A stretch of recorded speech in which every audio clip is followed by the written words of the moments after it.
Hello students, welcome back to our channel. Telangana intermediate ఫలితాలు అయితే నిన్న విడుదలయ్యాయి కదా. సో మనకైతే చాలామంది విద్యార్థులు అయితే ఫెయిల్ అవ్వడం జరిగింది. అలాగే చాలామంది విద్యార్థులకి మార్కులు కూడా తక్కువ వచ్చాయి కదా. వాళ్ళందరూ అయితే ఇప్పుడు రీవాల్యుయేషన్, అలాగే మనకి సప్లిమెంటరీ ఎగ్జామ్, ఇంప్రూవ్మెంట్ ఎగ్జామ్స్ ఎప్పుడు ఉంటాయని అయితే అడుగుతున్నారు.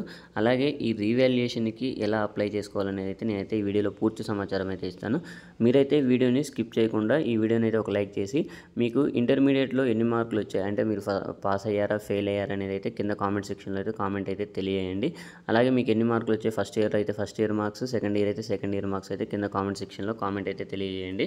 అలాగే ఫెయిల్ అయిన విద్యార్థులకు కూడా ఒక గుడ్ న్యూస్ అయితే రావడం జరిగింది. ఆ గుడ్ న్యూస్ ఏంటనేది కూడా నేనైతే ఈ వీడియోలో పూర్తి సమాచారం అయితే ఇస్తాను. ఇంకా టాపిక్లోకి వెళ్ళిపోతే, నిన్న మనకి ఇంటర్మీడియట్ ఫలితాలు అయితే విడుదలయ్యాయి కదా. సో అందులో అయితే ఎక్కువ శాతం అయితే ఈ విద్యార్థులకు, ఈ గ్రూప్ విద్యార్థులకు అయితే షాక్ అయితే రావడం జరిగింది. ఫస్ట్ ఇయర్ హెచ్ఈసీ స్టూడెంట్స్, అలాగే సిఈసీ స్టూడెంట్స్ అయితే 45% మాత్రమే పాస్ అవ్వడం జరిగింది. అలాగే హెచ్ఈసీ వాళ్ళు 34% మాత్రమే పాస్ పర్సంటేజ్ అయితే ఉంది. ఇదైతే చాలా తక్కువ పాస్ పర్సంటేజ్గా చెప్పుకోవచ్చు. ఎందుకంటే చాలామంది మనకి first year, second year pass పర్సంటేజ్లు అయితే చాలా ఎక్కువగా ఉన్నాయి కదా. ఇక్కడ చూసుకుంటే ఎంతమంది పాస్ అయ్యారు అనేది చూసుకోవచ్చు. మొత్తం ఫస్ట్ ఇయర్ రెగ్యులర్ అయితే మనకి 66%, వొకేషనల్లో అయితే 57%, అలాగే సెకండ్ ఇయర్ రెగ్యులర్ అయితే 71%, వొకేషనల్ అయితే 67% అయితే పాస్ పర్సంటేజ్ అయితే ఉంది. ఇదైతే గత సంవత్సరంతో పోలిస్తే ఇదైతే కొంచెం ఎక్కువ పాస్ పర్సంటేజే చెప్పుకోవచ్చు. మనకి ఇంతకుముందు సంవత్సరాలు అయితే ఇంకా మనకి 60%, 50% మాత్రమే ఉండేది. ఈసారి కొద్దిగా ఎక్కువ శాతం అయితే పాస్ అవ్వడం జరిగింది. అలాగే చాలామంది విద్యార్థులకు మార్కులు కూడా తక్కువ వచ్చాయి అని అయితే చెప్తున్నారు. అలాగే ఫెయిల్ అయిన విద్యార్థులు, మాకు సప్లిమెంటరీ ఎప్పుడు ఉంటుంది, సో మేము తొందర సప్లిమెంటరీ రాసి పాస్ అవ్వాలనుకుంటున్నామని అడుగుతున్నారు కదా. వాళ్ళకు కూడా గుడ్ న్యూస్ అయితే వచ్చేసింది. ఇక్కడ చూసుకుంటే బాలికల్లో అయితే 73%, బాయ్స్ అయితే 57% మాత్రమే పాస్ పర్సంటేజ్ అయితే ఉండడం జరిగింది. సో ఇదైతే మనకి కొంచెం బ్యాడ్ న్యూస్ చెప్పుకోవచ్చు. అలాగే ఇప్పుడు మనకి ఎక్కువ మంది అడుగుతున్నది అయితే సప్లిమెంటరీ ఎగ్జామ్ ఎప్పుడు ఉంటుందని అయితే అడుగుతున్నారు. ఇక్కడ చూసుకోవచ్చు, మనకి సప్లిమెంటరీ అయితే May 22 నుంచి అయితే అడ్వాన్స్డ్ సప్లిమెంటరీ ఎగ్జామ్, వీళ్ళతో పాటే ఇంప్రూవ్మెంట్ కూడా ఉంటుంది. అంటే సప్లిమెంటరీ ఎగ్జామ్ రోజే, అంటే అదే రోజు వాళ్ళకు కూడా ఎగ్జామ్ అయితే సేమ్ టైంలో కండక్ట్ అయితే చేస్తారు. ఒకటే పేపర్ అయితే ఉంటుంది.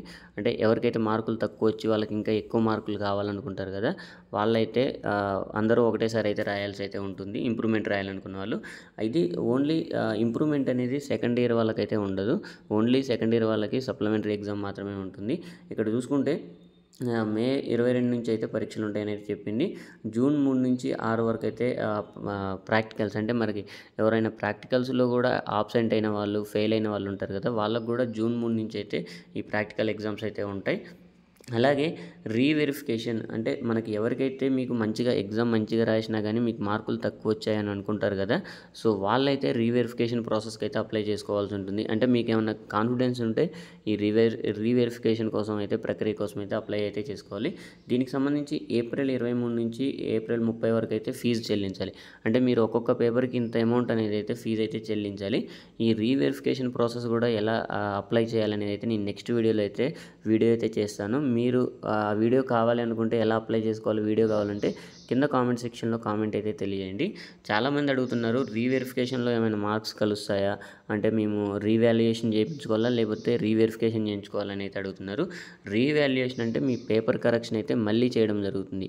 కానీ వాల్యుయేషన్ అంటే మాత్రం మీకు ఓన్లీ స్కోరు, టోటల్ స్కోర్లో మీకు ఏమైనా డిఫరెన్స్ వచ్చిందా అనేది అయితే క్యాలిక్యులేట్ అయితే చేస్తారు. కాబట్టి మీరు ఏం చేసుకోవాలి, రీవాల్యుయేషన్, రీవెరిఫికేషన్ చేయించుకోవాలనుకుంటున్నారు అనేది కూడా కింద కామెంట్ సెక్షన్లో కామెంట్ అయితే తెలియజేయండి.